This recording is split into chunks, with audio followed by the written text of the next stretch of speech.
Leos. Hey guys, I'm so happy you're here.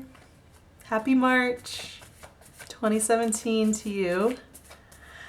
I love you guys. This is my team. Those of you new to my channel may not know this, but I am a Leo sun, so I like to just be completely transparent about everything on this channel. And yeah, so I'm on Team Leo, obviously. How could I not be, right? So yeah, I love you guys. I'm so excited to talk to my tribe, my people, my fiery fun. Oh my gosh. Seriously, you guys, I'm talking to you and getting distracted, and a card just fell like in the most inconvenient place. So excuse me while I go out of frame and look for it.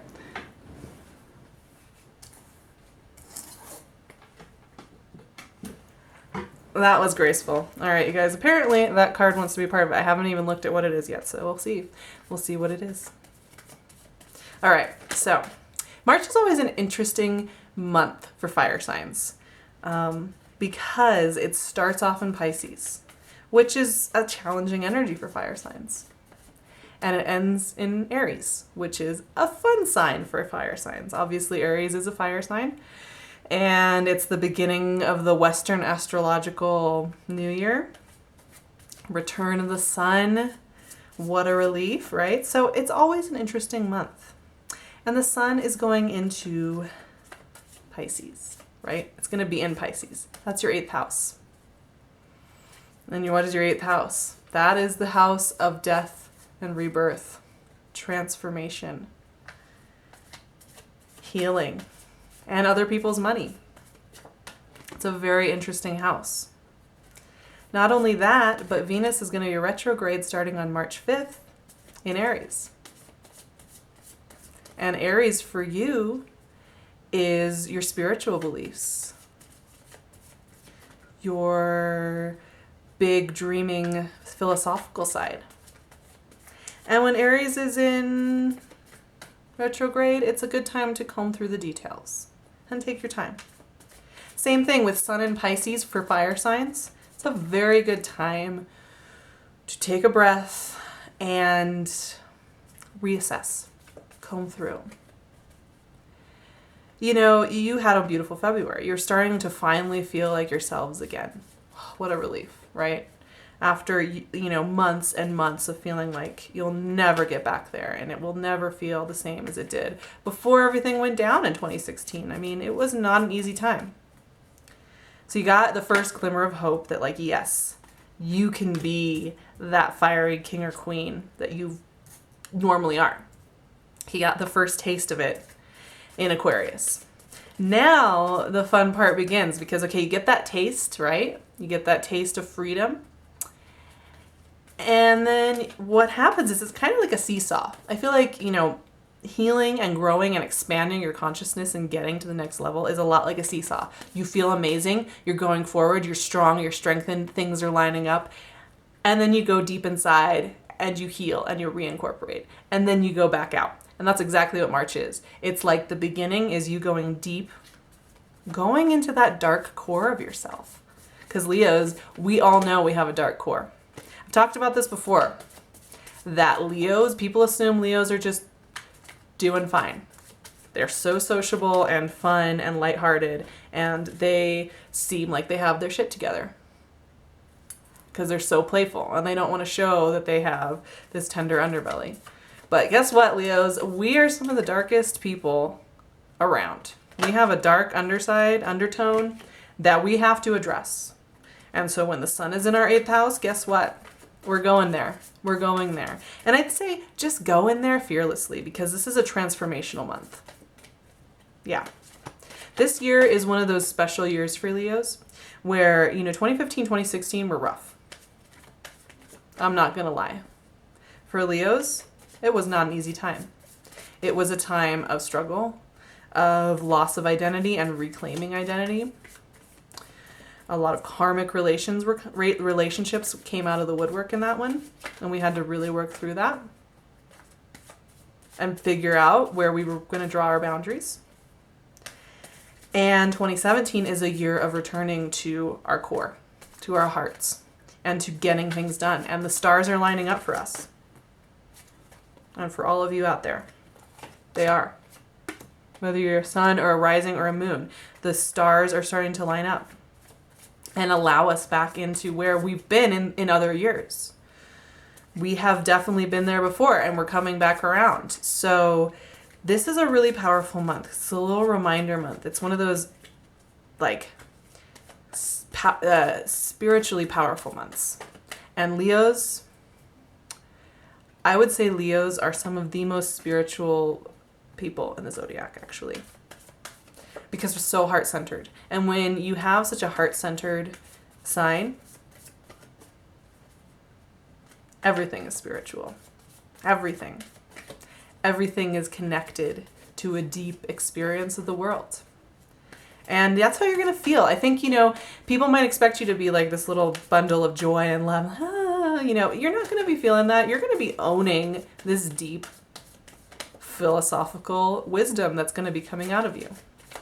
And like I said, there's going to be this reincorporation of old wounds. Everything that went down in 2015 and 2016, because I know you know, it was hard.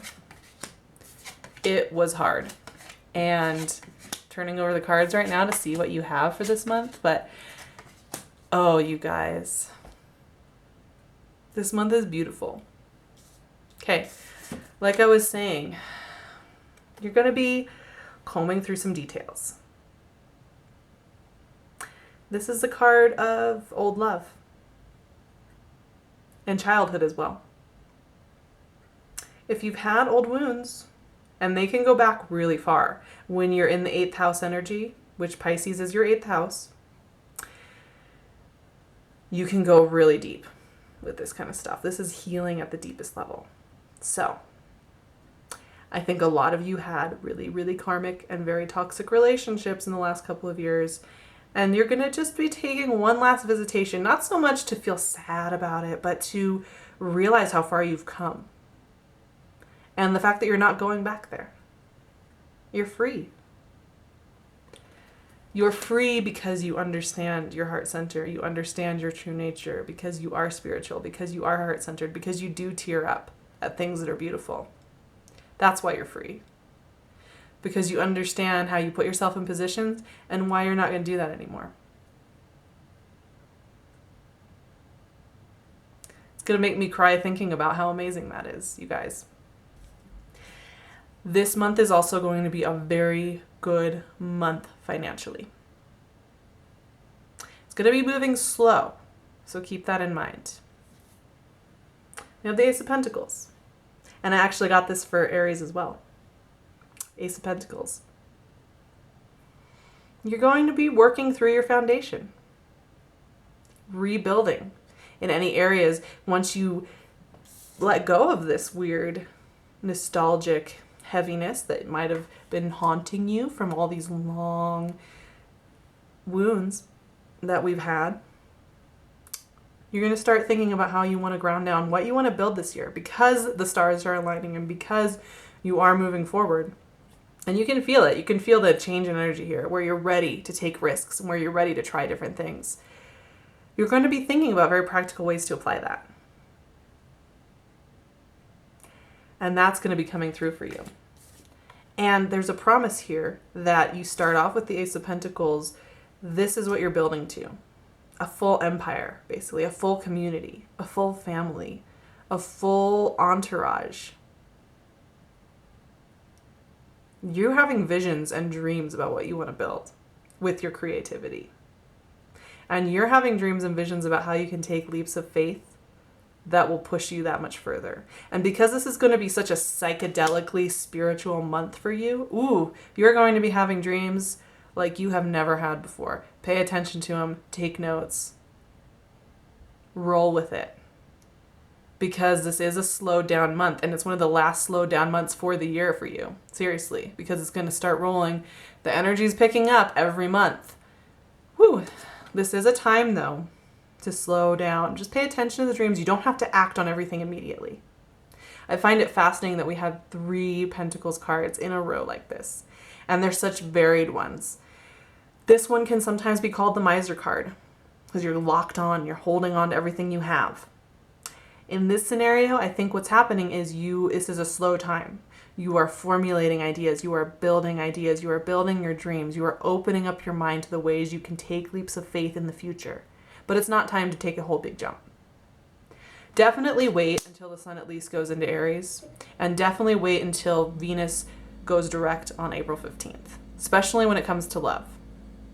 Just take your time with the people. If you're seeing somebody, you're getting to know somebody, you're getting closer, you're feeling it, just take your time. You don't have to rush into a whole big romantic gushy thing. You can just breathe into it. So you are building. You are building from the depths of your soul. Ooh, that is some powerful stuff right there. And the first half of the month, that is how you are going to feel. Like you are combing through, you are letting go, you are incorporating, and you are building something from your deepest psychic, spiritual side of yourself. That birth and death and rebirth. Birth and redeath. Wow, you guys, see, that's how weird it's going to get.